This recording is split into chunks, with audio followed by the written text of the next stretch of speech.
Welcome. I know it's an odd time for me to be recording.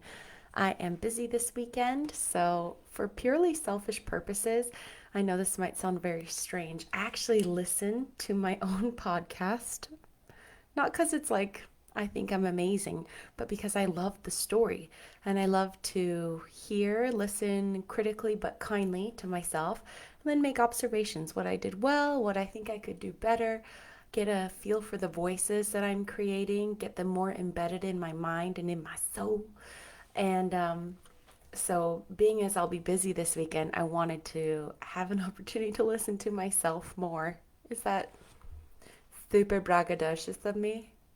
Anyway, so crazy things have just happened. Mr. Mason, Mr. Richard Mason, we don't know who he is yet. He was a stranger, came to visit Mr. Rochester's home, and in the night, he was attacked. And Jane is thinking that it's by Grace Poole, but everyone's acting like it's not a big deal, and there's all this secrecy going around, and no one's really sure what it is, right? So that's where we're starting.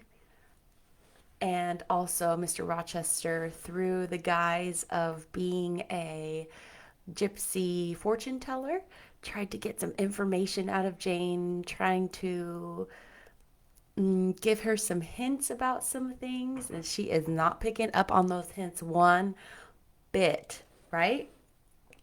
So let's see what happens. Chapter 21. Presentiments are strange things, and so are sympathies, and so are signs.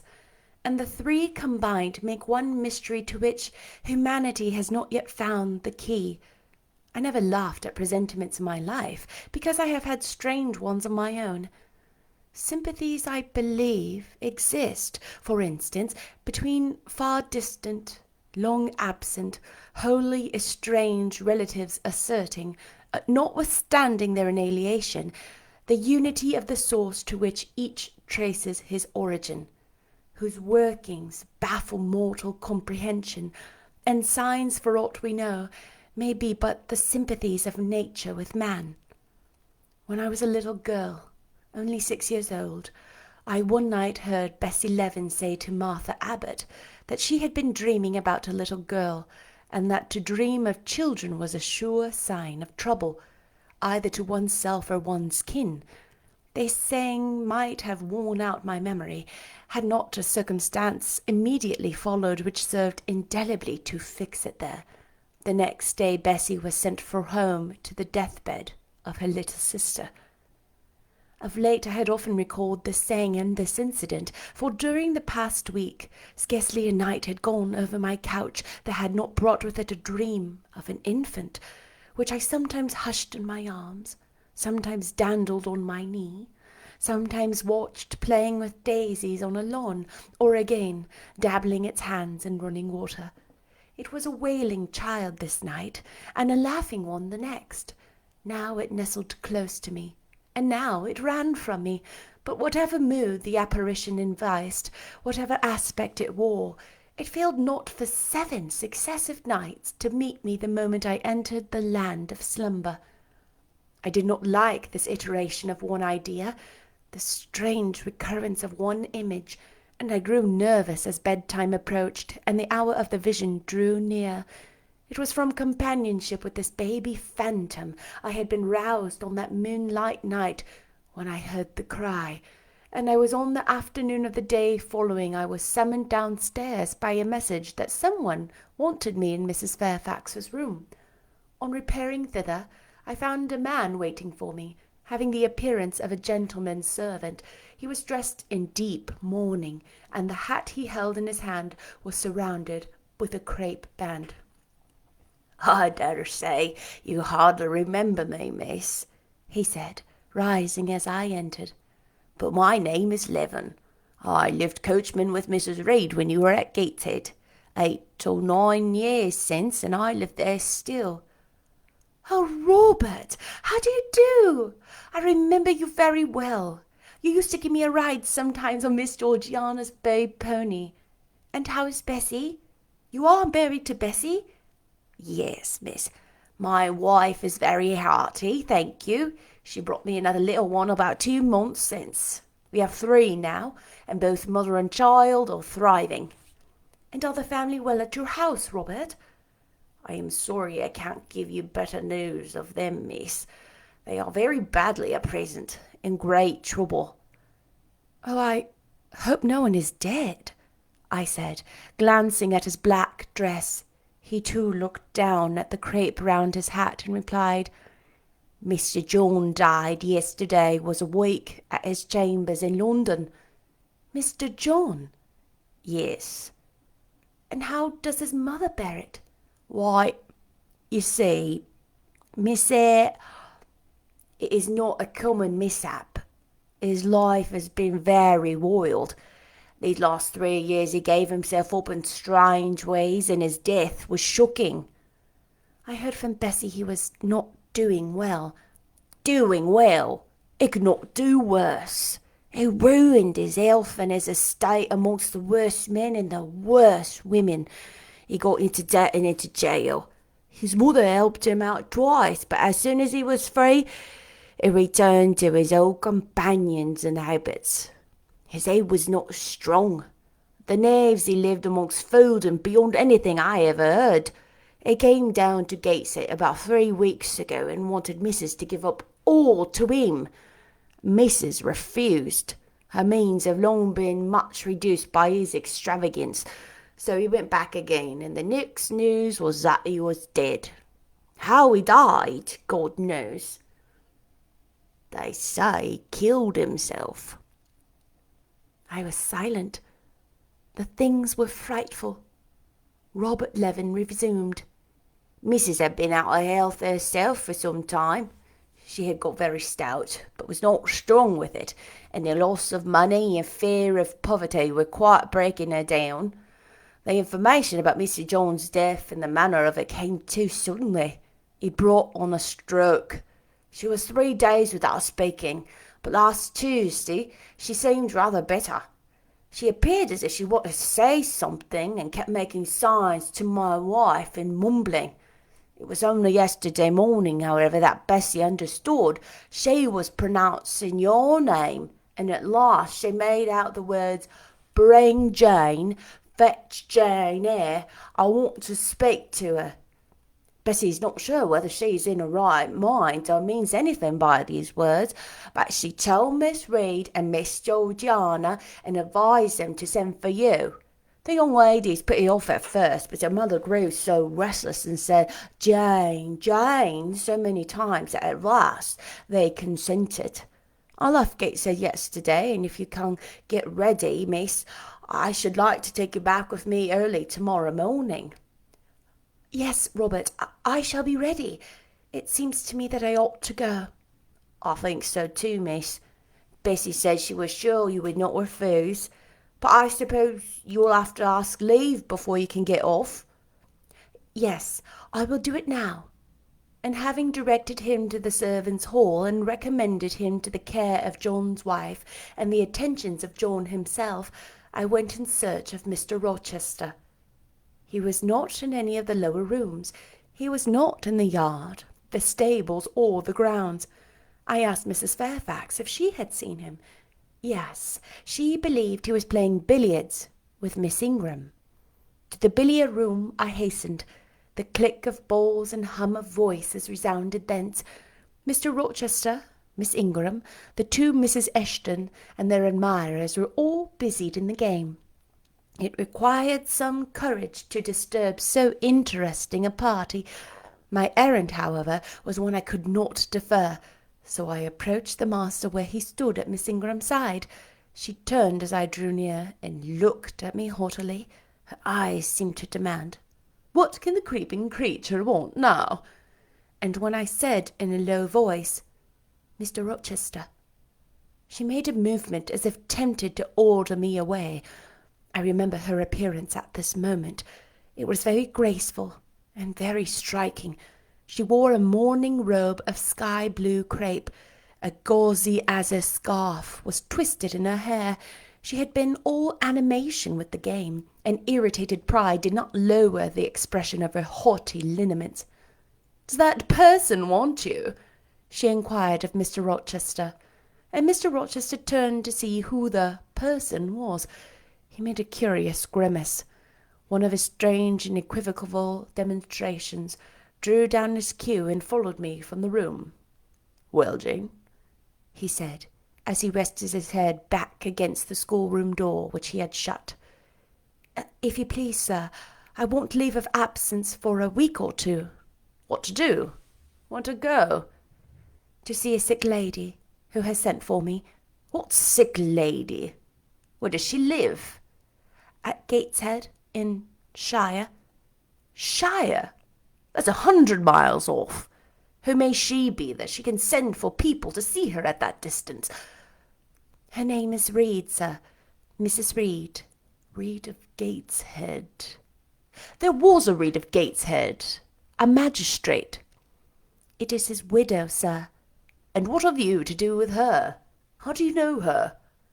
"Mr. Reed was my uncle, my mother's brother."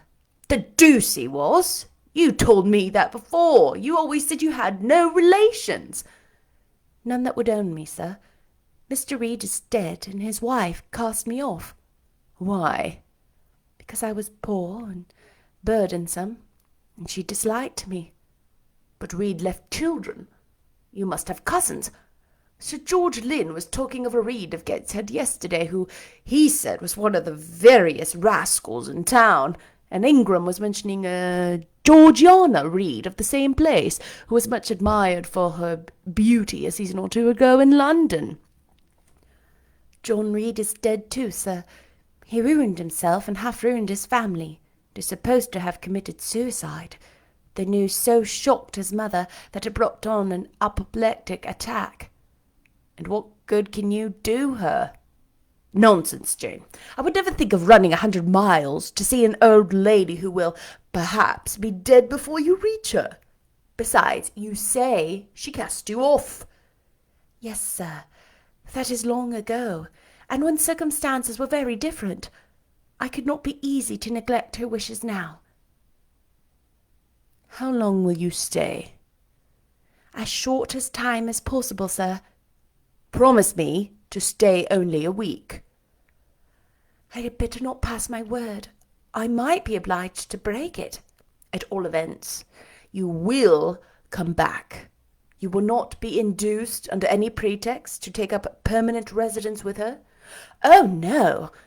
I shall certainly return if all be well." "And who goes with you? You don't travel 100 miles alone." "No, sir. She has sent her coachman." "A person to be trusted?" "Yes, sir. He has lived 10 years in the family." Mr. Rochester meditated. "When do you wish to go?" "Early tomorrow morning, sir." "Well, you must have some money. You can't travel without money, and I dare say you have not much. I have given you no salary yet. How much have you in the world, Jane?" he asked, smiling. I drew out my purse, a meagre thing it was. 5 shillings, sir. He took the purse, poured the hoard into his palm, and chuckled over it as if its scantiness amused him. So he produced his pocket-book. "Here," said he, offering me a note. It was £50, and he owed me but 15. I told him I have no change. "I don't want change, you know that. Take your wages." I declined, accepting more than was my due. He scowled at first, then, as if recollecting something, he said, Right. Better not give you all now. You would perhaps stay away 3 months if you had £50. Here are 10. Is it not plenty?" "Yes, sir, but now you owe me 5. "Come back for it, then. I am your banker for £40. "Mr. Rochester, I may as well mention another matter of business to you while I have the opportunity." "Matter of business? I'm curious to hear it." "You have as good informed me, sir, that you are going shortly to be married?" "Yes. What then?" In that case, sir, Adele ought to go to school.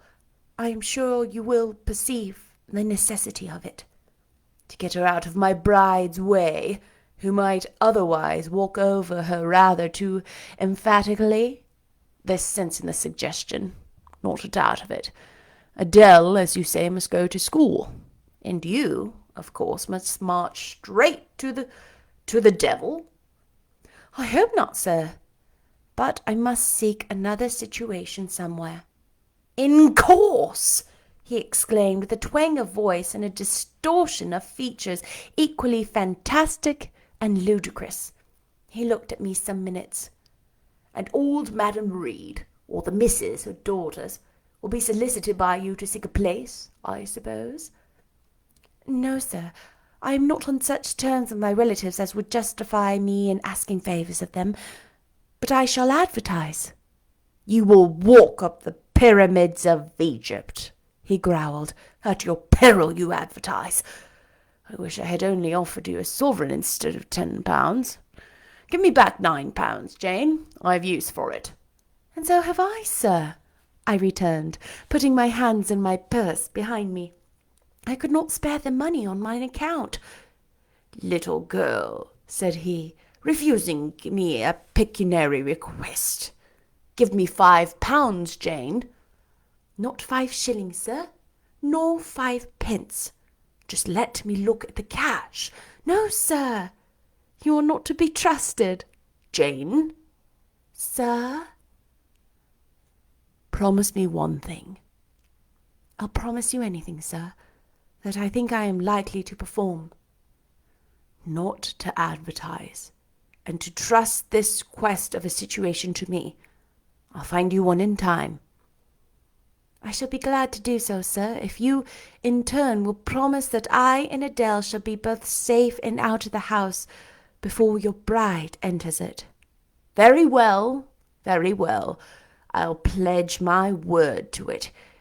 You go tomorrow, then? Yes, sir. Early. Shall you come down to the drawing-room after dinner? No, sir. I must prepare for the journey. Then you and I must bid good-bye for a little while. I suppose so, sir. And how do people perform that ceremony of parting, Jane? Teach me. I'm not quite up to it.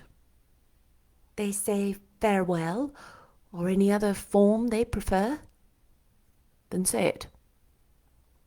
Farewell, Mr. Rochester, for the present. What must I say? The same, if you like, sir. Farewell, Jane Eyre, for the present. Is that all? Yes. It seems stingy to my notions, and dry, and unfriendly. I should like something else, a little addition to the rite, if one shook hands, for instance. But no, that would not content me either. So you'll do no more than say farewell, Jane. It is enough, sir. So much goodwill may be conveyed in one hearty word as in many. Very likely, but it is blank and cool. Farewell. How long is he going to stand with his back against the door? I asked myself. I want to commence my packing. The dinner bell rang, and suddenly away he bolted, without another syllable. I saw him no more during the day, and was off before he had risen in the morning. I reached the lodge at Gateshead about 5 o'clock in the afternoon of the 1st of May. I stepped in there before going up to the hall. It was very clean and neat. The ornamental windows were hung with little white curtains. The floor was spotless. The grate and fire irons were burnished bright, and the fire burnt clear. Bessie sat on the hearth, nursing her new first-born, and Robert and his sister played quietly in the corner. "Bless you! I knew you would come," exclaimed Mrs. Levin as I entered. "Yes, Bessie," said I, after I had kissed her, "and I trust I am not too late. How is Mrs. Reed? Alive still, I hope?" "Yes, she is alive, and more sensible and collected than she was. The doctor says she may linger a week or two yet, but she hardly thinks she will finally recover. Has she mentioned me lately? She was talking of you only this morning, and wishing you would come, but she is sleepy now. It was 10 minutes ago when I was up at the house. She generally lies in a kind of lethargy all afternoon and wakes up about 6 or 7. Will you rest yourself there an hour, miss, and then I will go up with you? Robert here entered, and Bessie laid her sleeping child in the cradle and went to welcome him. Afterwards she insisted on taking off my bonnet and having some tea, for, said I looked pale and tired. I was glad to accept her hospitality, and I submitted to be relieved of my travelling garb just as passively as I used to let her undress me as a child. Old times crowded fast back on me as I watched her bustling about, setting out the tea tray with her best china, cutting butter and bread, toasting a tea cake, and, between whiles, giving little Robert or Jane an occasional tap or push, just as she used to give me in former days. Bessie had retained her quick temper as well as her light foot and good looks. Tea ready, I was going to approach the table, but she desired me to sit still, quite in her old peremptory tones. I must be served at the fireside, said she, and she placed before me a little round stand with my cup and a plate of toast, absolutely as she used to accommodate me with some privatory purloined dainty on a nursery chair, and I smiled and obeyed her as bygone days. She wanted to know if I was happy at Thornfield Hall, and what sort of person the mistress was, and when I told her there was only a master, whether he was a nice gentleman, and if I liked him, I told her he was rather an ugly man, but quite a gentleman, and that he treated me kindly, and I was content. Then I went on to describe to her the gay company that he had lately been staying at the house, and to these details Bessie listened with interest. They were precisely of the kind she relished. In such conversation an hour was soon gone. Bessie restored to me my bonnet, etc., and accompanied by her, I quitted the lodge for the hall. It was also accompanied by her that I had, nearly 9 years ago, walked down the path I was now ascending. On a dark, misty, raw morning in January, I had left a hostile roof with a desperate and embittered heart, a sense of outlawry, and almost a reprobation note to seek to a chilly harbourage of Lowood, that bourne so far away and unexplored. The same hostile roof now again rose before me. My prospects were doubtful yet, and I had yet an aching heart. I still felt as a wanderer on the face of the earth, but I experienced firmer trust in myself and my own powers, and less withering dread of oppression. The gaping wound of my wrongs, too, was now quite healed, and the flame of resentment extinguished. "You shall go into the breakfast-room first," said Bessie, and she preceded me through the hall. "The young ladies will be there." In another moment I was within that apartment. There was every article of furniture looking just as it did on the morning I was first introduced to Mr. Brocklehurst. The very rug he had stood upon still covered the hearth. Glancing at the bookcases, I thought I could distinguish the 2 volumes of Bewick's British Birds occupying their old place on the 3rd shelf, and Gulliver's Travels and the Arabian Nights ranged just above. The inanimate objects were not changed, but the living things had altered past recognition. 2 young ladies appeared before me, one very tall, almost as tall as Miss Ingram, very thin too, with a sallow face and severe mien. There was something ascetic in her look, which was augmented by the extreme plainness of a straight-skirted, black stuff dress, a starch linen collar, hair combed away from the temples, and the nun-like ornament of a string of ebony beads and a crucifix. This I felt sure was Eliza, though I could trace little resemblance to her former self in that elongated and colourless visage. The other was as certainly Georgiana, but not the Georgiana I remembered, the slim and fairy-like girl of 11, This was a full-blown, very plump damsel, fair as waxwork, with handsome and regular features, languishing blue eyes, and ringleted yellow hair. The hue of her dress was black too, but its fashion was so different from her sister's, so much more flowing and becoming. It looked as stylish as the others looked puritanical.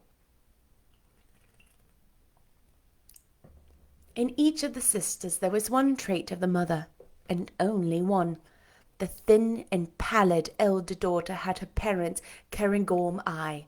The blooming and luxuriant younger girl had her contour of jaw and chin, perhaps a little softened, but still imparting an indescribable hardness to the countenance, otherwise so voluptuous and buxom. Both ladies, as I advanced, rose to welcome me, and both addressed me by the name of Miss Eyre.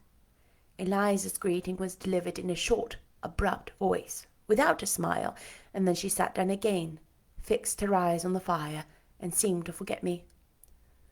Georgiana added to her, "How do you do?" several commonplaces about my journey, the weather, and so on, uttered in rather a drolling tone, and accompanied by sundry side glances that measured me from head to foot. Now traversing the folds of my drab merino pelisse, and now lingering on the plain trimming of my cottage bonnet. Young ladies have a remarkable way of letting you know that they think you a quiz without actually saying the words. A certain superciliousness of look, coolness of manner, nonchalance of tone, express fully their sentiments on this point, without committing them by any positive rudeness in word or deed. A sneer, however, whether covert or open, had now no longer that power over me it once possessed. As I sat between my cousins, I was surprised to find how easy I felt under the total neglect of the one and the semi-sarcastic attentions of the other. Eliza did not mortify, nor Georgiana ruffle me. The fact was, I had other things to think about. Within the last few months, feelings had been stirred in me so much more potent than any they could raise.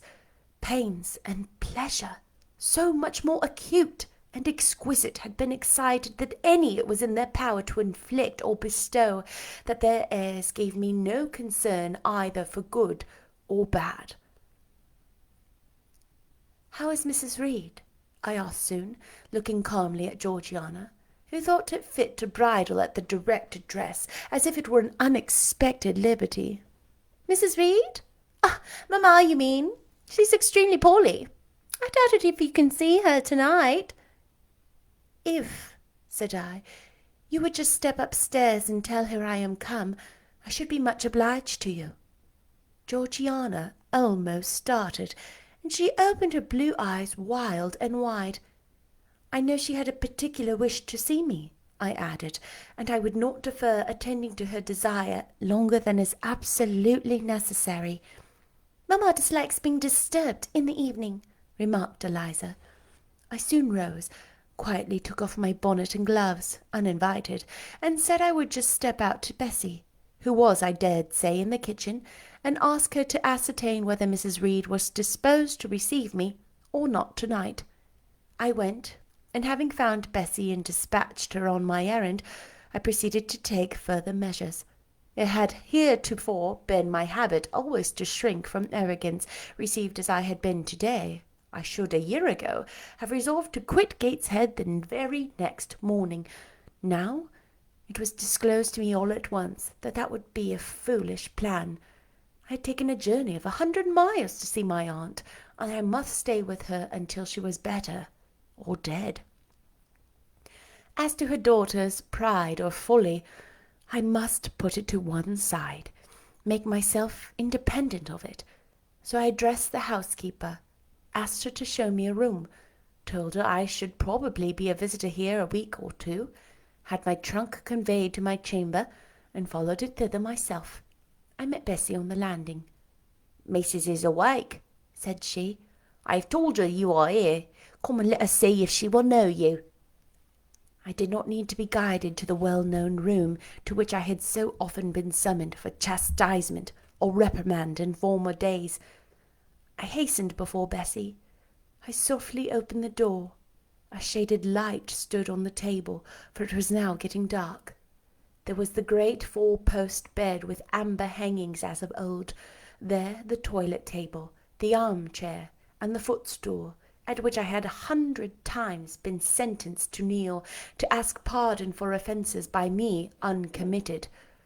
I looked into a certain corner near, half expecting to see the slim outline of a once dreaded switch which used to lurk there, waiting to leap out imp-like and lace my quivering palm or shrinking neck. I approached the bed. I opened the curtains and leant over the high-piled pillows. Well did I remember Mrs. Reed's face, and I eagerly sought the familiar image. It was a happy thing that time quells the longings of vengeance and hushes the promptings of rage and aversion. I had left this woman in bitterness and hate, and I came back to her now with no other emotion than a sort of ruth for her great sufferings, and a strong yearning to forget and forgive all injuries, to be reconciled, and clasp hands in amity. The well-known face was there, stern, relentless as ever. There was that peculiar eye which nothing could melt, and the somewhat raised, imperious, dystopic eyebrow. How often had it lowered on me menace and hate, and how the recollection of childhood's terrors and sorrows revived as I traced its harsh line now. And yet I stooped down and kissed her. She looked at me. "Is this Jane Eyre?" she said. "Yes, Aunt Reed. How are you, dear aunt?" I had once vowed that I would never call her aunt again, and I thought it no sin to forget and break that vow now. My fingers had fastened on her hand which lay outside the sheet. She had pressed mine kindly. Had she pressed mine kindly, I should at that moment have experienced true pleasure. But unimpressionable natures are not so soon softened, nor are natural antipathies so readily eradicated. Mrs. Reed took her hand away, and turning her face rather from me, she remarked that the night was warm. Again she regarded me so icily. I felt at once that her opinion of me, her feeling towards me, was unchanged and unchangeable. I knew by her stony eye, opaque to tenderness, indissoluble to tears, that she was resolved to consider me bad to the last, because to believe me good would give her no generous pleasure, only a sense of mortification. I felt pain, and then I felt ire, and then I felt determination to subdue her, to be her mistress, in spite both of her nature and her will. My tears had risen just in childhood. I ordered them back to the source. I brought a chair to the bed head. I sat down and leaned over the pillow.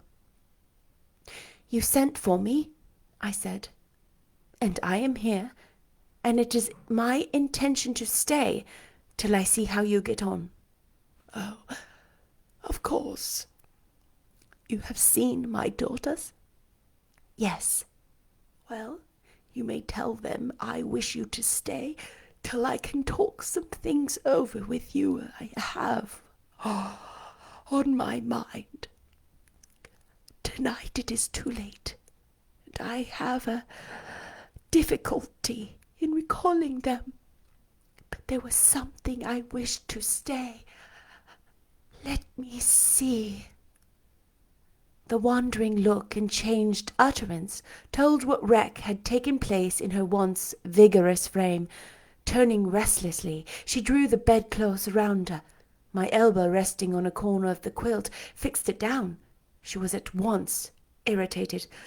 "Sit up," said she. "Don't annoy me with the holding the clothes fast.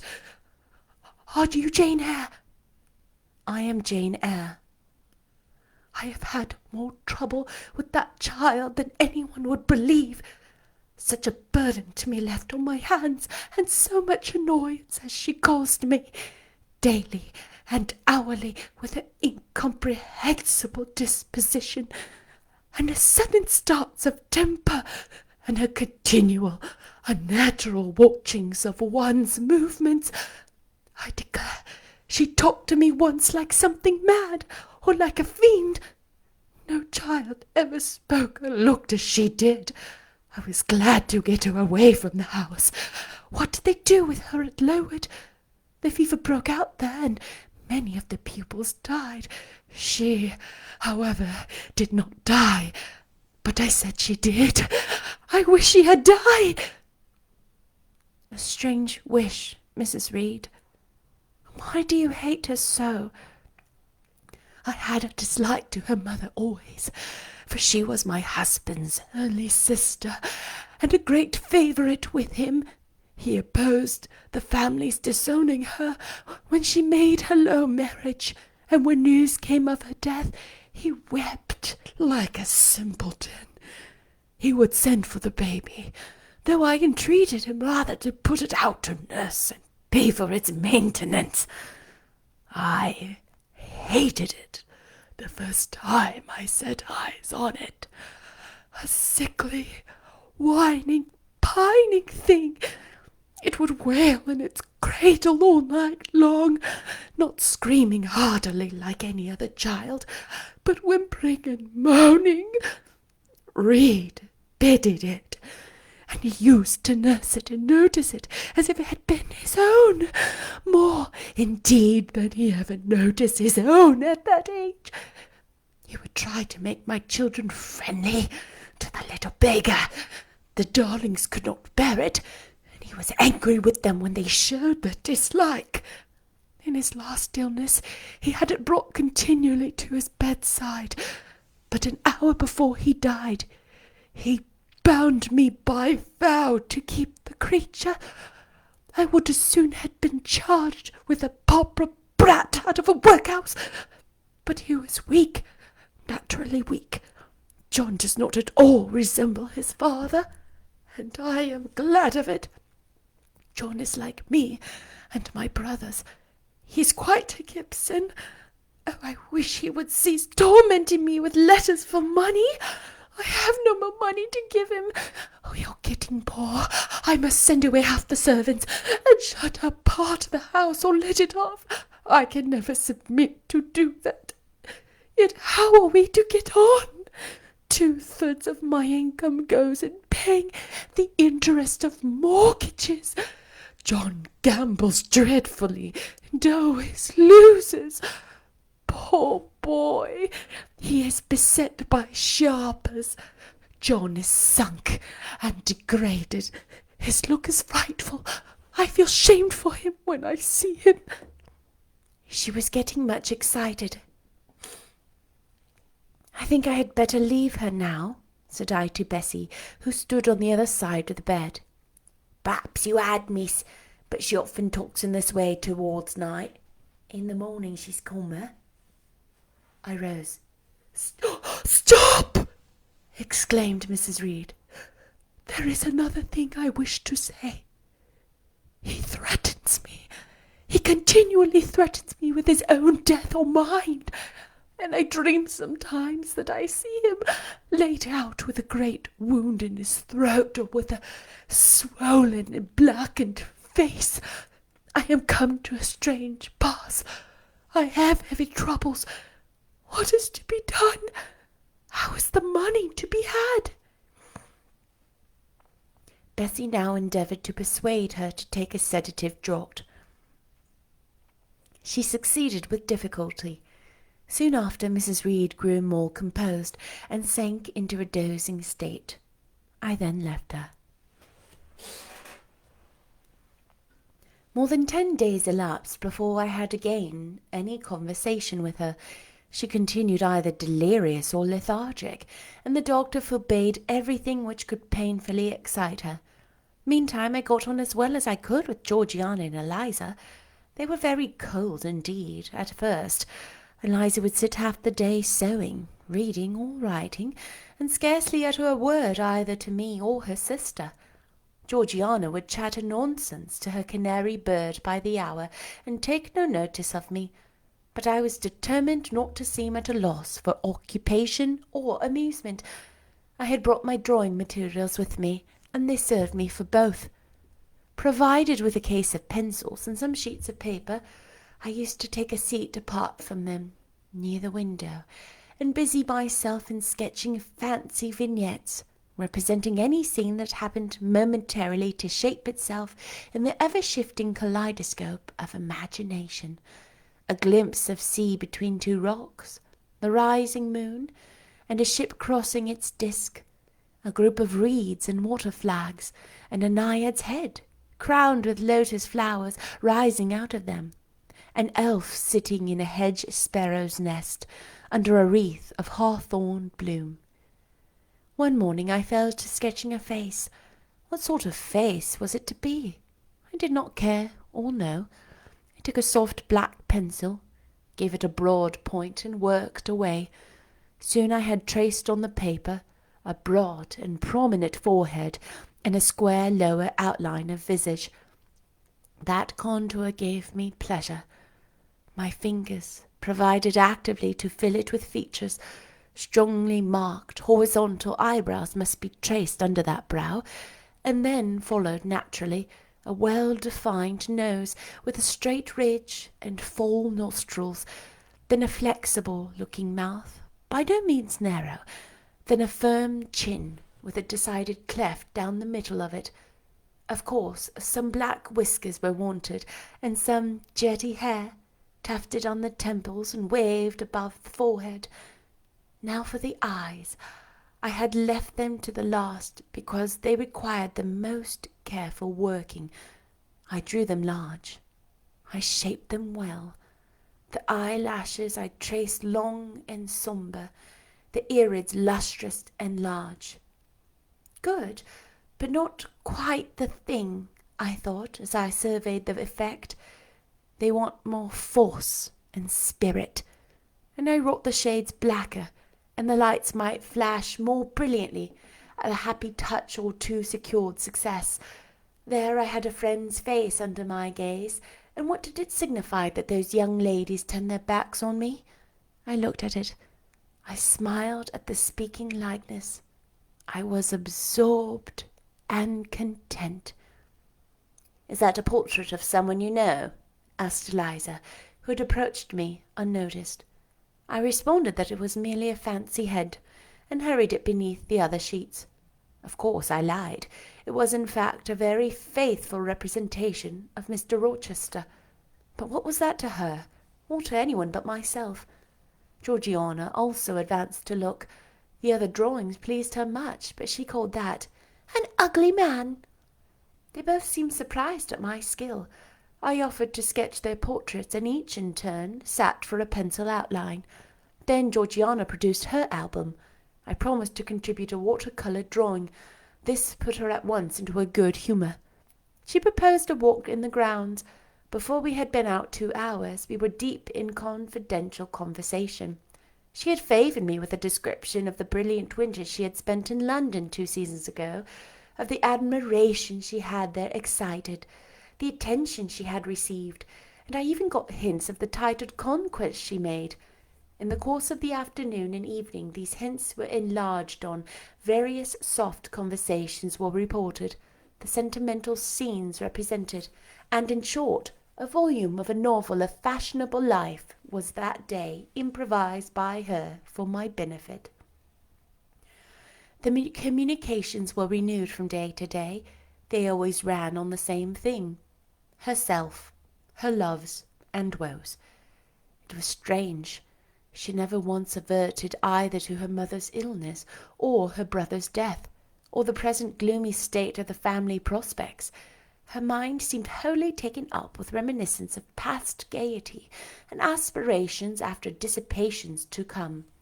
She passed about 5 minutes each day in her mother's sick room, and no more.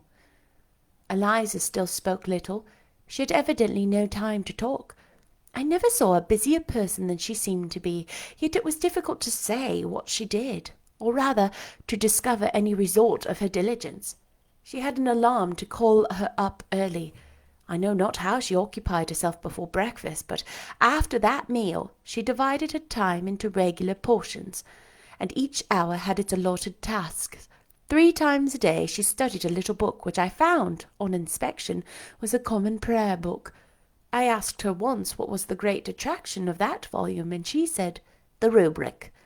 3 hours she gave to stitching, with gold thread, the border of a square crimson cloth, almost large enough for a carpet. In answer to my inquiries about the use of this article, she informed me it was a covering for the altar of a new church lately erected near Gateshead. 2 hours she devoted to her diary, 2 to working by herself in the kitchen garden, and 1 to the regulation of her accounts. She seemed to want no company, no conversation. I believe she was happy in her way. This routine sufficed for her, and nothing annoyed her so much as the occurrence of any incident which forced her to vary its clockwork regularity. She told me one evening, when we were more disposed to be communicative than usual, that John's conduct and the threatened ruin of the family had been a source of profound infliction to her. But she now, she said, settled her mind and formed her resolution. Her own fortune she had taken care to secure, and when her mother died, she was wholly probable, she tranquilly remarked, that she should either recover or linger longer. She would execute a long-cherished project, seek a retirement where punctual habits would be permanently secured from disturbance, and place safe barriers between herself and a frivolous world. I asked if Georgiana would accompany her. Of course not. Georgiana said she had nothing in common. They never had had. She would not be burdened with her society for any consideration. Georgiana should take her own course, and she, Eliza, would take hers. Georgiana, when not unburdening her heart to me, spent most of her time in lying on the sofa, fretting about the dullness of the house, and wishing over and over again that her Aunt Gibson would send an invitation up to town. "It would be so much better," she said, "if she could only get out of the way for a month or 2 till all was over." I did not ask what she meant by all being over, but I suppose she referred to the expected decease of her mother and the gloomy sequel of funeral rites. Eliza generally took no more notice of her sister's indolence and complaints than if no such murmuring, lounging object had been before her. One day, however, as she put away her account-book and unfolded her embroidery, she suddenly took up thus: "Georgiana, a more vain and absurd animal than you never certainly was allowed to cumber the earth. You had no right to be born, for you make no use of life, instead of living for, in, and with yourself as a reasonable being ought. You seek only to fasten your feebleness on some other person's strength. If no one can be found willing to burden her or himself with such a fat, weak, puffy, useless thing, you cry out that you were ill-treated, neglected, and miserable. Then too existence for you must be a scene of continual change and excitement, or else the world is a dungeon. You must be admired, you must be courted, you must be flattered, you must have music, dancing, and society, or you languish and die away. Have you no sense to devise a system which will make you independent of all efforts and all wills but your own? Take one day, share it into sections, to each section appropriation to its task. Leave no stray unemployed quarters of an hour, 10 minutes, 5 minutes. Include all. Do each piece of business in its turn and method with rigid regularity. The day will close almost before you are aware it has begun, and you are indebted to no one for helping you to get rid of one vacant moment. You have had to seek no one's company, conversation, sympathy, forbearance. You have lived, in short, as an independent being ought to do. Take this advice, the first and last I shall offer you. Then you will want me no more, anyone else, happen what may. Neglect it, go on as heretofore, craving, whining, and idling, and suffer the results of your idiocy, however bad and insufferable they may be. I tell you this plainly, and listen, for though I shall no more repeat it what I am now about to say, I shall steadily act on it. After my mother's death, I wash my hands of you. From the day her coffin is carried to the vault in Gateshead Church, you and I will be as separate as if we had never known each other. You need not think that because we chance to be born of the same parents, I shall suffer you to fasten me down by even the feeblest claim. I can tell you this, if the whole human race, ourselves excepted, was swept away and we two stood alone on the earth, I would leave you in the old world and betake myself to the new. She closed her lips. You might have spared yourself the trouble of delivering that tirade, answering Georgiana. Everybody knows you are the most selfless, heartless creature in existence, and I know your spiteful hatred towards me. I have had a specimen of it before in the trick you played me about Lord Edwin Vere. You could not bear me to be raised above you, to have a title, to be received into circles where you dare not show your face, and so you acted the spy and informer, and ruined my prospects for ever. Georgiana took out her handkerchief and blew her nose for an hour afterwards. Eliza sat cold, impassible, and assiduously industrious. True, generous feeling is made small account by of some, but here were two natures rendered, the one intolerably acrid, the other despicably savourless for the want of it. Feeling without judgment is a washy draught indeed, but judgment, untempered by feeling, is too bitter and husky a morsel for human delugitation. It was a wet and windy afternoon. Georgiana had fallen asleep on the sofa over the perusal of a novel. Eliza was gone to attend a Saint's Day service at the new church, for in matters of religion she was a rigid formalist. No weather ever prevented her punctual discharge of what she considered her devotional duties. Fair or foul, she went to church thrice every Sunday, and as often on weekdays as there were prayers. I bethought myself to go upstairs and see how the dying woman sped, who lay there almost unheeded. The very servants paid her but a remitted attention. The hired nurse, being little looked after, would slip out of the room whenever she could. Bessie was faithful, but she had her own family to mind, and could only come occasionally to the hall. I found the sick room unwatched, as I had expected. No nurse was there. The patient lay still and seemingly lethargic, her livid face sunk in the pillows, and fire was dying in the grate. I renewed the fuel, rearranged the bedclothes, gazed a while on her who could not now gaze on me, and then I moved away to the window. The rain beat strongly against the panes. The wind blew tempestuously. One lies there, I thought, one who will soon be beyond the war of earthly elements. Whither will that spirit, now struggling to quit its material tenement, flit when it's at length released? In pondering the great mystery, I thought of Helen Burns, recalled dying words, her faith, her doctrine of the equality of disembodied souls. I was still listening in thought to her well-remembered tones, still picturing her pale and spiritual aspect, her wasted face and sublime gaze, as she lay on her placid deathbed and whispered her longing to be restored to her divine Father's bosom, when a feeble voice murmured from the couch behind, "Who is that?" I knew Mrs. Reed had not spoken for days. Was she reviving? I went up to her. "It is I, Aunt Reed." "Who?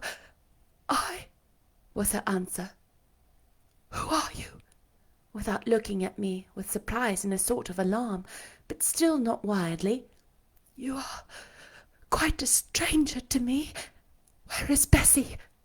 "She is at the lodge, aunt." "Aunt," she repeated. "Who calls me aunt? You are not one of the Gibsons, and yet I know you. That face and the eyes and forehead are quite familiar to me. You are like, why, you are like Jane Eyre." I said nothing. I was afraid of occasioning some shock by declaring my identity. "Yet," said she, "I am afraid it is a mistake. My thoughts deceive me.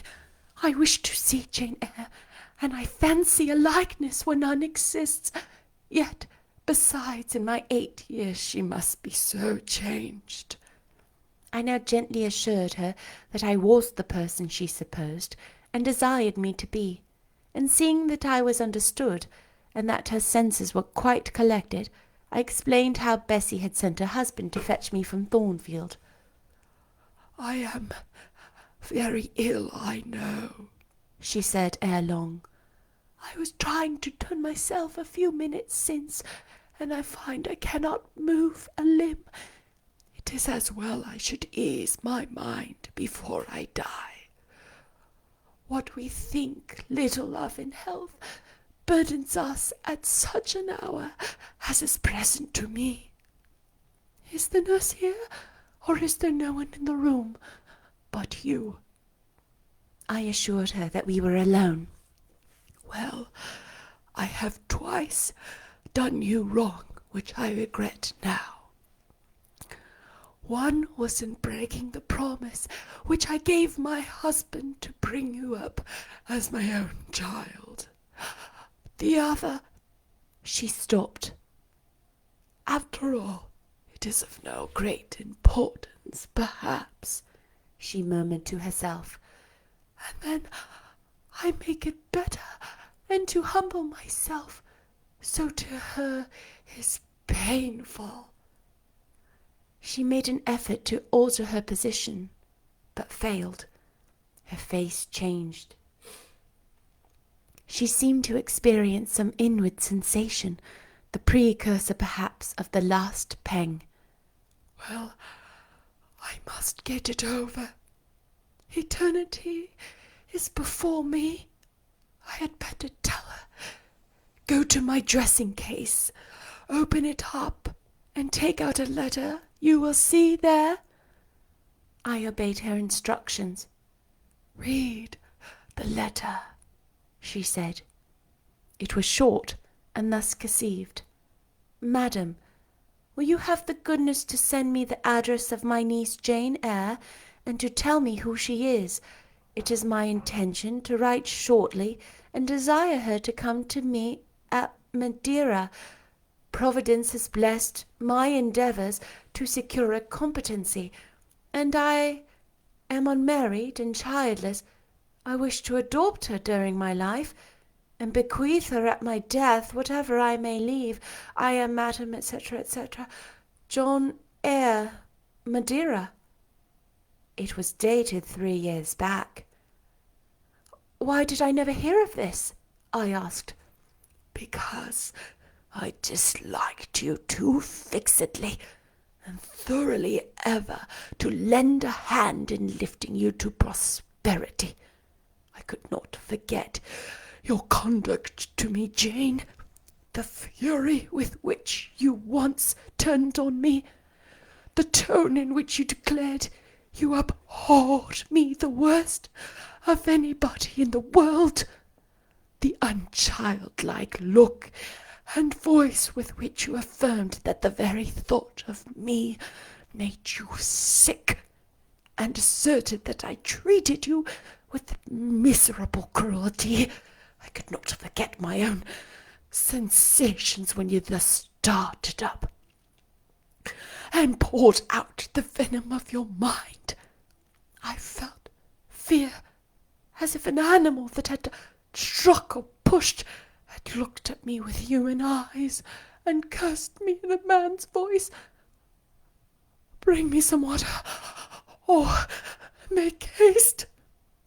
"Dear Mrs. Reed," said I, as I offered her the draught she required, "think no more of all this. Let it pass away from your mind. Forgive me for my passionate language. I was a child then. 8, 9 years have passed since that day."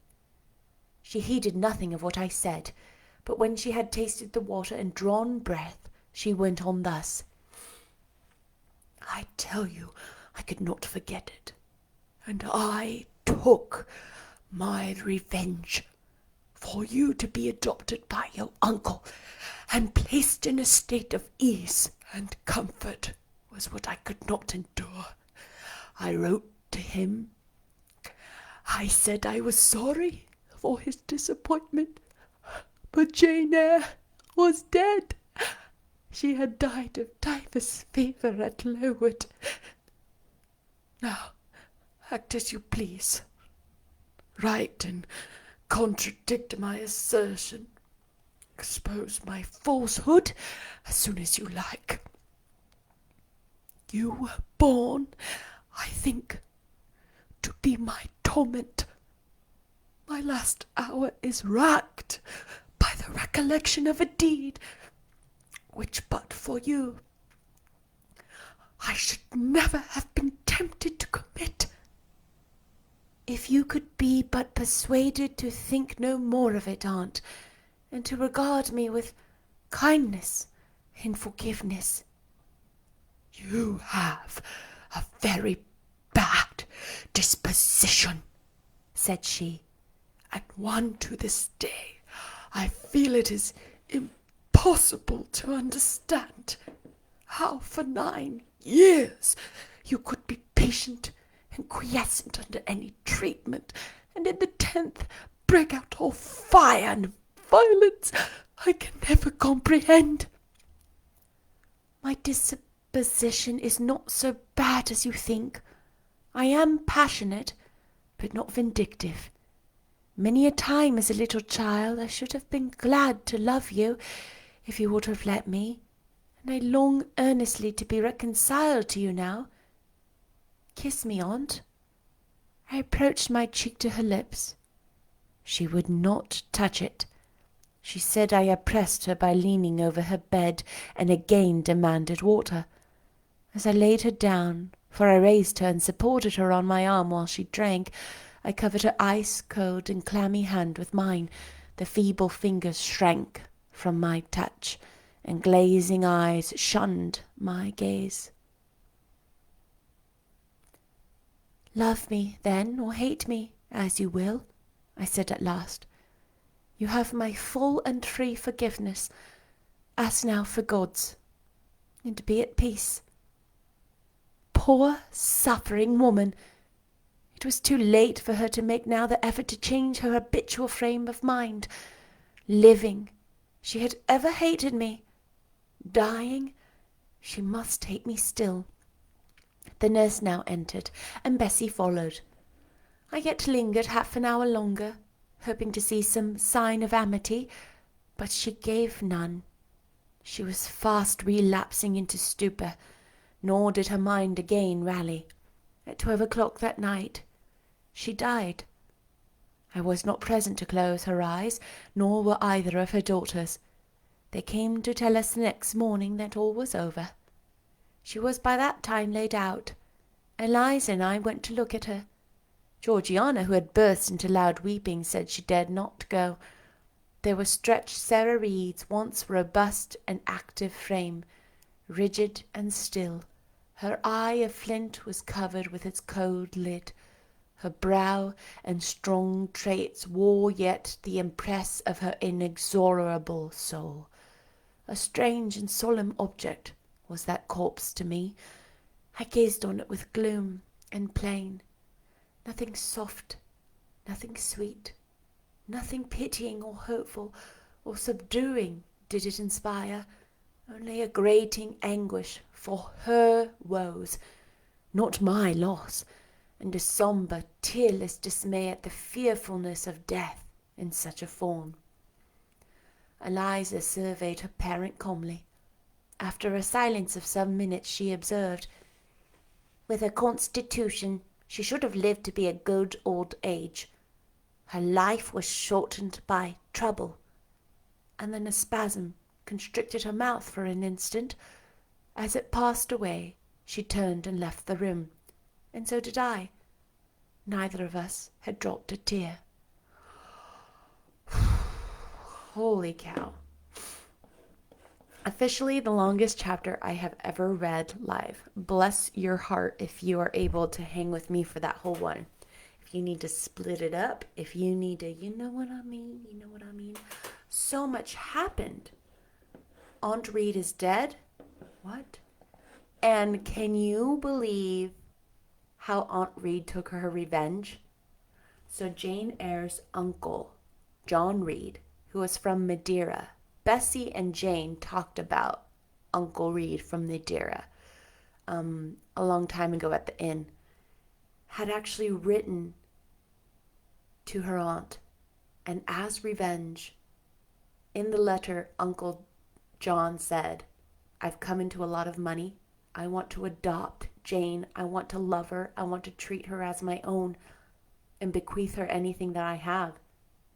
And what did the aunt do as revenge? She said she had died at Lowood School during the typhoid fever. I almost said typhoon fever. Typhoid fever. Oh, doesn't that just make you so mad? Ooh. And the way that her aunt held on to her anger, her angst, her resentment, her sins. Like she felt bad enough and knew she did wrong in those things enough to tell her because she feared the repercussions of hell or whatever she thought she was going to, her afterlife, but not enough to really change her soul, you know? To inspire any genuine empathy, remorse, desire to connect with Jane. And how did Jane respond? Better than I would have, with love, with pity, remorse for her aunt's choices. Not remorse for what she had lost as her niece, but remorse for her aunt's choices. Oh man, this is getting good. So dramatic. Who knew that we would be seeing Eliza and Georgiana and Aunt Reed again? We are now at page 366 of 691. I am excited I won't see you tomorrow. This is kind of tomorrow's video. But we will see you on Monday or Tuesday, my time. Okay? I'll see you then. Ooh, I am all sweaty. Bye.